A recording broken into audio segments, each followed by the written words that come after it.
Ini adalah pelajaran ke-11 dari seri Makhorijul Huruf dan sifat-sifat huruf. Dalam pelajaran kali ini kita akan membahas 3 huruf yang ketiganya memiliki tempat keluar atau makhraj yang sama, yaitu huruf to, ta, dan dal. Jadi mari kita mulai dengan huruf to. Kemudian kita akan mengamati bentuk dan posisi lidah pada saat mengucapkannya. Di sini kita bisa melihat cara kita mengucapkan huruf to. Pertama, ujung lidah menyentuh dan menekan gusi depan bagian atas, sehingga ujung lidah berada di belakang gigi depan bagian atas tanpa menyisakan ruang untuk keluarnya udara. Kedua, bagian belakang lidah terangkat, yang merupakan komponen utama untuk menghasilkan bunyi to yang benar, karena to merupakan huruf tebal atau huruf tafkhim. Elto, elto, elto, الطالب المطلوب محيط. Sehingga ujung lidah menekan gusi depan bagian atas dengan punggung lidah terangkat, dan itu adalah komponen terpenting untuk huruf to. Sekarang beralih ke huruf ta. Huruf ta dihasilkan dari posisi yang sama persis, yaitu ujung lidah juga menekan gusi di belakang gigi depan bagian atas. Namun yang membedakan adalah bagian belakang lidah yang diturunkan atau lebih rendah, seperti yang Anda lihat. Hal tersebut menandakan bahwa ini adalah huruf tipis atau huruf tarqiq. At, at, tatajafa, tatbo. Dan seperti yang bisa Anda dengar, ada suara yang sangat samar yang mengikuti huruf ta, yang disebut sebagai hams. Hams pada dasarnya adalah semburan kecil udara yang dikeluarkan setelah mengucapkan huruf. Dalam kasus ini yaitu huruf ta, terutama ketika ta dalam kondisi sukun. Dan cara melakukannya adalah dengan melepaskan lidah dari posisi menekan gusi, sehingga pada saat lidah dilepaskan, udara yang terperangkap di belakangnya juga ikut terlepas dan menghasilkan hams tersebut. Tatro, tatro, fitnah, fitnah. Tapi perlu diingat, kita juga tidak boleh melebih-lebihkan hams tersebut, karena dapat menyebabkan suara s yang mengikuti huruf ta, yang mana sebaiknya Anda hindari. Tatsro, tatsro.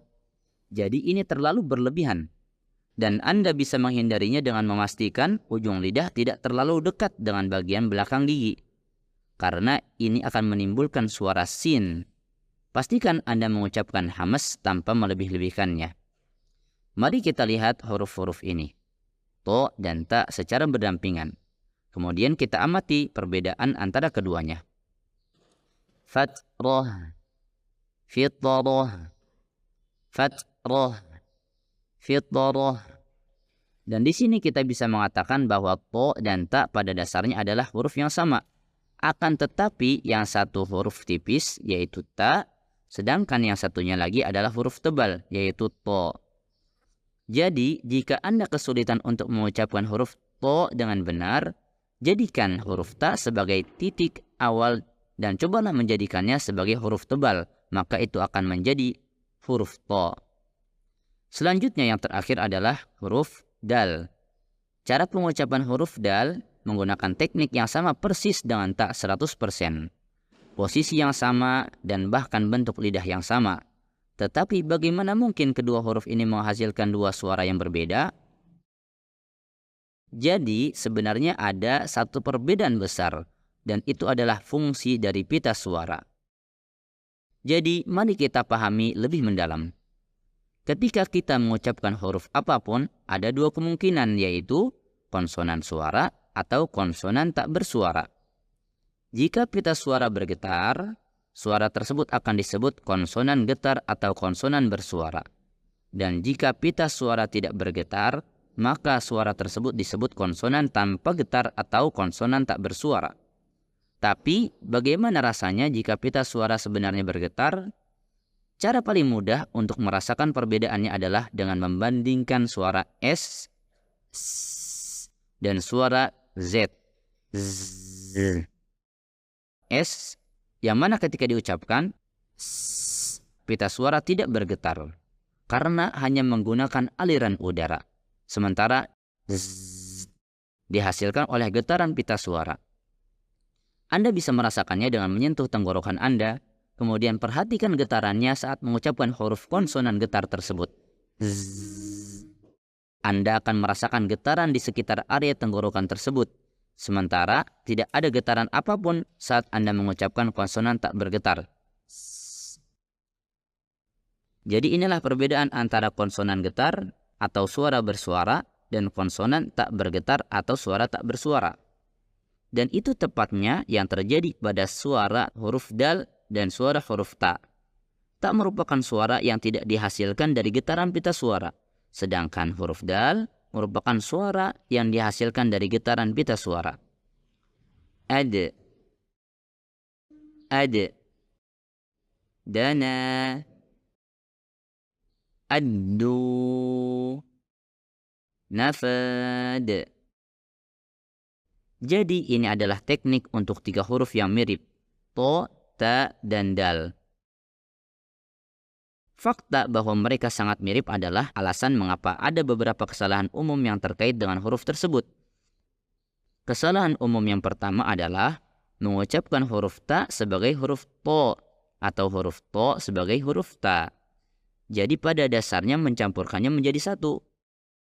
Hal ini terjadi ketika bagian belakang lidah tidak terkontrol dengan baik. Seperti pada kesalahan huruf to. Ketika bagian belakang lidah tidak cukup terangkat, maka huruf to yang Anda ucapkan tidak akan terdengar cukup jelas. Seperti fatal, fatal. Sedangkan seharusnya berbunyi seperti ini. Fatal, fatal. Jadi bagian belakang lidah harus diangkat dengan pas agar menghasilkan suara huruf to yang tebal. Melatih kedua suara ini menggunakan pasangan kata yang mirip dapat membantu Anda melatih otot organ dan juga telinga Anda pada suara yang tepat. Seperti pada kata plin, plin, tin, tin. Mempraktikkan kata-kata seperti itu akan membantu Anda melakukan gerakan lidah dengan benar dan beralih antara satu ke yang lainnya. Kesalahan kedua terjadi ketika huruf ta diikuti huruf to dalam kata yang sama. Kesalahan ini menyebabkan huruf ta terdengar seperti huruf to karena kedua huruf tersebut terlalu dekat dan kesalahannya terdengar seperti ini. Tatawwa', tatawwa'. Di sini penting untuk membedakan antara huruf ta dan to. Ta, to, tatawwa', tatawwa'. Kesalahan yang ketiga adalah mengucapkan huruf dal sebagai huruf ta. Sebelumnya kita sudah membahas bahwa keduanya identik, kecuali dalam sifat suaranya. Jika Anda tidak cukup menggetarkan pita suara saat mengucapkan huruf dal, maka pada dasarnya Anda mengucapkannya sebagai huruf ta. Dan ini adalah salah satu kesalahan umum seperti dalam surat Al-Fatihah. Ad-din, ad-din. Dan di sini saya tidak cukup menggetarkan dalnya. Jadi seharusnya adalah seperti ini. Maliki yaumiddin. Kesalahan umum keempat adalah ketika huruf dal didahului oleh huruf tebal. Dan kesalahannya adalah beberapa orang atau beberapa pelajar mengucapkan huruf dal sebagai huruf tebal. Yang tentu saja tidak benar karena huruf dal adalah huruf tipis atau huruf tarqiq. Kesalahannya berbunyi seperti ini.